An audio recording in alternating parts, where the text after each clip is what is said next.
Hello, it's Chris from Peace of Mind Art and Crafts, and welcome to part 2 of the mixed media on canvas painting. Part 1 included covering the 8x10 canvas with a background of muted papers, music papers, book pages, etc. And next we are going to put some paint on here. First thing we want to do is, if we have any areas that we kind of want to mute out a little bit, we can use some white or some cream paper. And I usually use a wet wipe. You can use a brush. I use my fingers a lot. I once heard someone refer to God's tool as your fingers, so I thought that was kind of a nice way of putting it. Okay, notice how when I put some white over it, it kind of makes it kind of recede into the background. Actually, this is more of a cream color. I'm using an acrylic paint. Just a regular acrylic craft paint. So you can still see it, but that it doesn't, what I call, scream at you. Doesn't shout at you. Kind of receded back into the paper. You can put as much or as little of this on as you want. You probably need to put a little bit more over the colored areas than over the white and tan areas. Okay. So that was that acrylic paint. My wet wipe. I can also use my wet wipe to take off any that I put on that might be a little bit too much for me. You'll notice how when I put it, for example, over here, you can see the texture in there. And you'll see that as we put the rest of the paint on. As far as paints, you can use any kind of acrylic paint that you have. If you don't have any and you need to know what kind to use and you're ready to buy some, I would highly recommend Gelatos. It's my favorites for a couple of years now. What Gelatos are is that they're by a company called Faber-Castell, and they are paint sticks. The reason I like these so well is that when you apply them, they they have more of a transparent, they're like a paint stick, so you can just apply them, and I'll show you. I'll just put some in here across the page, and then when you go over them with water or your fingers, you can use your fingers.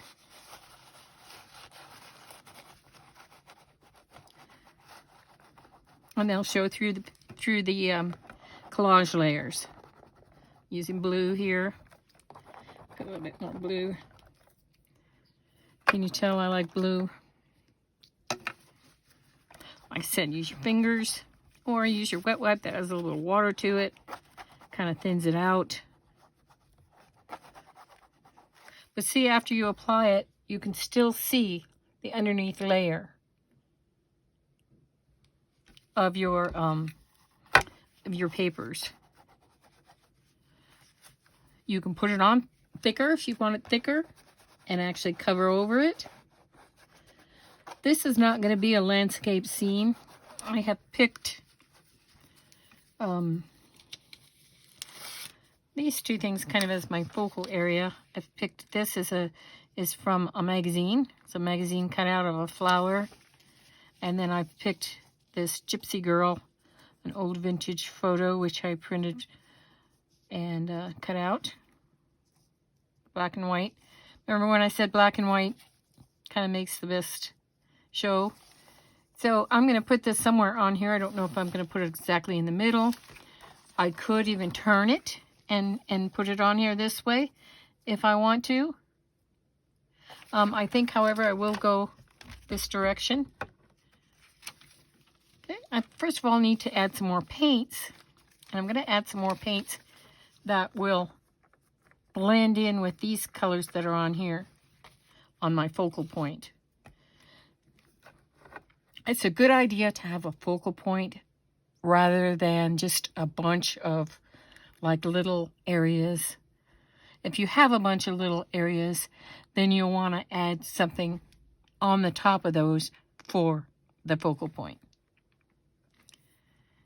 Okay, let's add some more color. At any point during my videos, this is repetitive for you or you already know how to do this, simply fast forward to get to the next part. Some people that make videos fast forward them to make them go faster for people. I'm just learning the video thing, so I've been teaching for 40 years, but as far as teaching on video, not so much. But I will. I'll get used to it. I go around the edges with this gold color. Okay, now as I'm going around, I'm noticing that some of the paper's coming up. If I want to take my glue and a tiny brush, set that down. Now's the time, or I could do it afterwards. The glue will also blend the paint, which is kind of nice. As I'm going along, in the first video, I talked about covering your edges. We can do that also in this video to give your edges some color so that when it's on the wall, when it's hanging on the wall, it looks like it's more of a completed painting. I'll add some other colors also on here.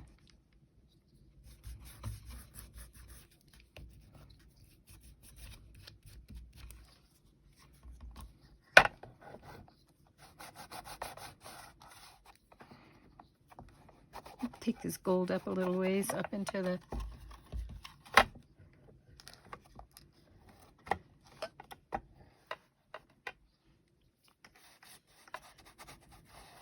you don't want to make anything look like a straight line, and kind of try to blend it into the center a little bit here and there.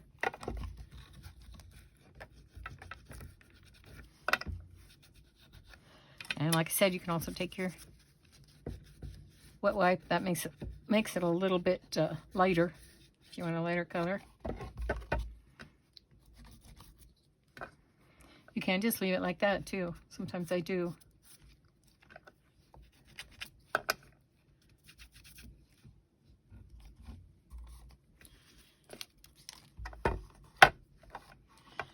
Okay, let's do the top.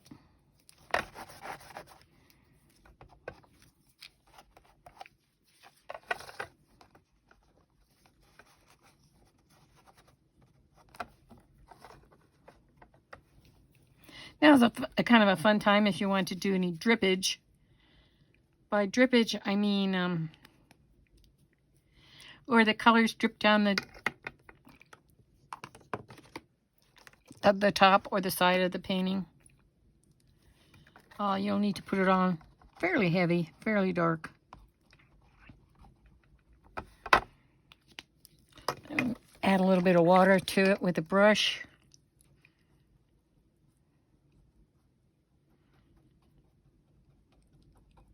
To get it to kind of pool up.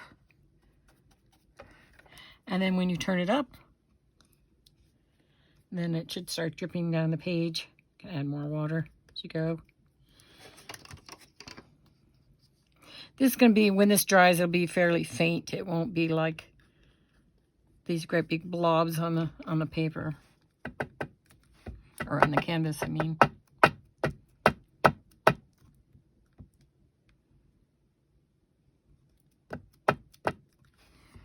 You can really do that on any part of the canvas. Let's try a different color here. Let's try some green. I want some green in here anyway.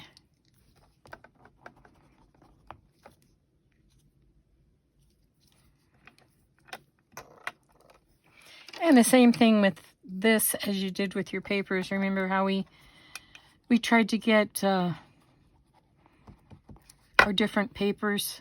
If we used one paper, then we used another paper somewhere, that same paper somewhere else, maybe in a different size. Same thing with the paint. use a color somewhere, then try to use that color elsewhere also.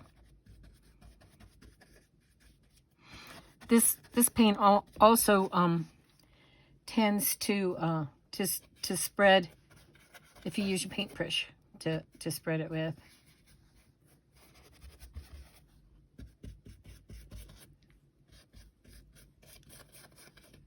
See how I'm covering over the background, but I'm still letting it show through somewhat. Okay, I have my green in that area. I probably should repeat it in another area. Why don't I try some down here?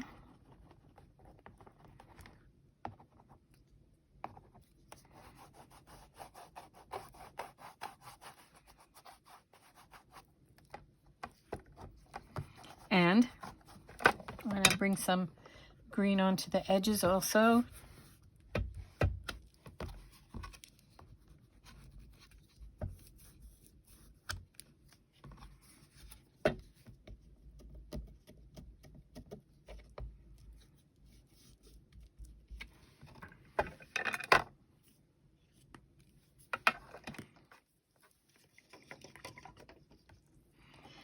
Maybe we can make this drip as well.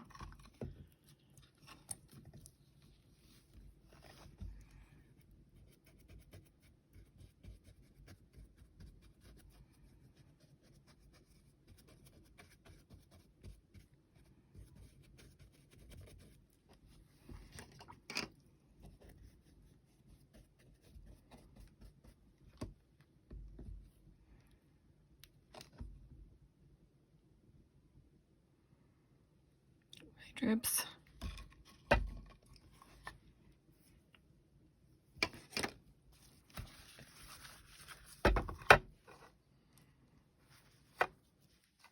It's just that drippage is just a way of spreading out the paint a little bit to make it look a little bit more organic in the background. I don't know if I like this peach or not. Try a little bit more blue. A darker blue.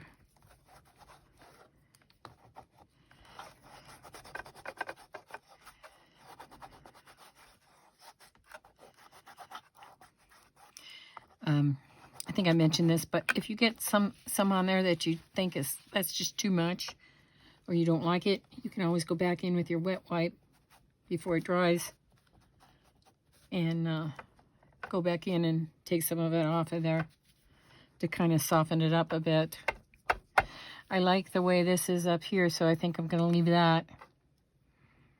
And loving that. And I like this over here on this side. And I also like the green since I took some of it off.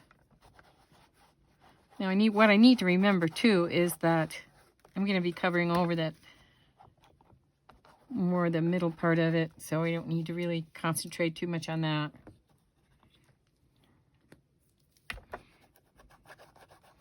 I think I'll put some blue on the side here.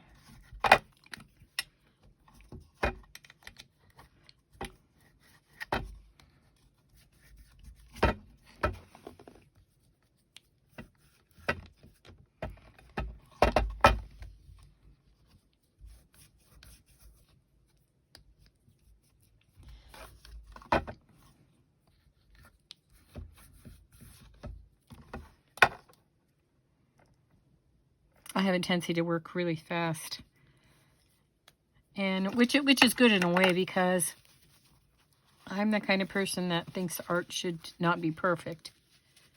That allow to happen what happens, like up here. Okay, now remember when I said down here, I thought I had a little bit too much going on, so I took some of it off. I think I might try some of this brown in here.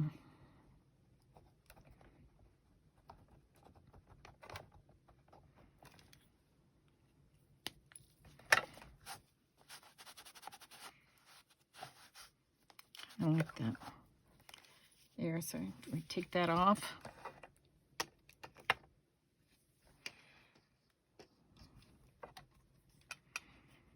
The thing about art that's so neat is because it doesn't have to be perfect. And as a matter of fact, it often turns out better when it's not perfect. A lot better when it's not perfect. And when you're not worrying so much. There's lots of things that have to be perfect, like math. Okay, yeah, I'll give you that. That's why I don't like math very much.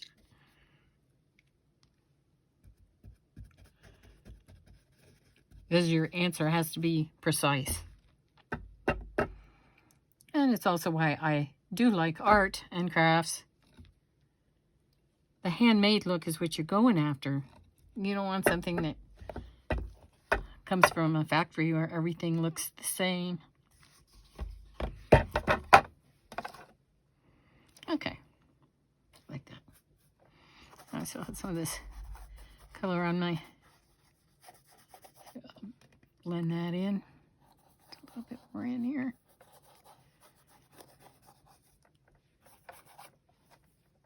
Okay, looks pretty good for now. Now you can dry this.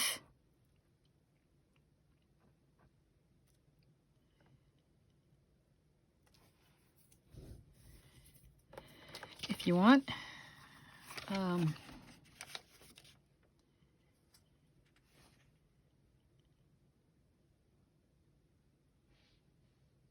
Gonna want that on there.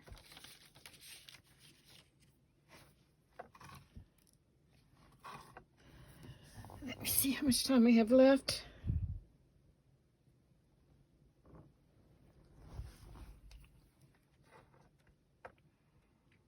We will need to probably let this dry a bit.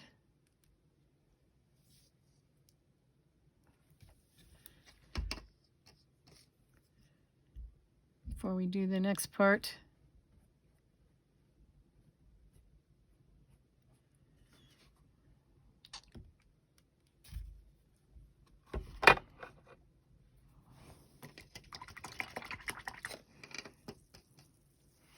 And I think this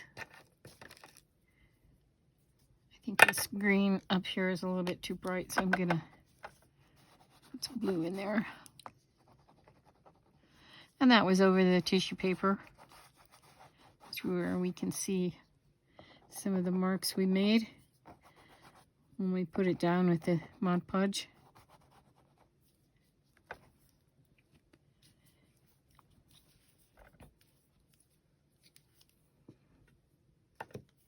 Okay. I think that's good for now. So that's part 2 of the mixed media canvas. And I'll be back with part 3. If you'd like to see some of the finish of my mixed media paintings, you can go to my YouTube channel, and there's an About section, and click on the About section, and it will take you to a section where my Etsy shop is highlighted, and you can go into my Etsy shop from there and have a look around. Please leave me any comments, and if you have any questions. No question is a bad question. Everybody has to learn. Everybody has to start out. So let me know if you have any questions. And peace of mind to everyone. Thank you for coming today. Bye now.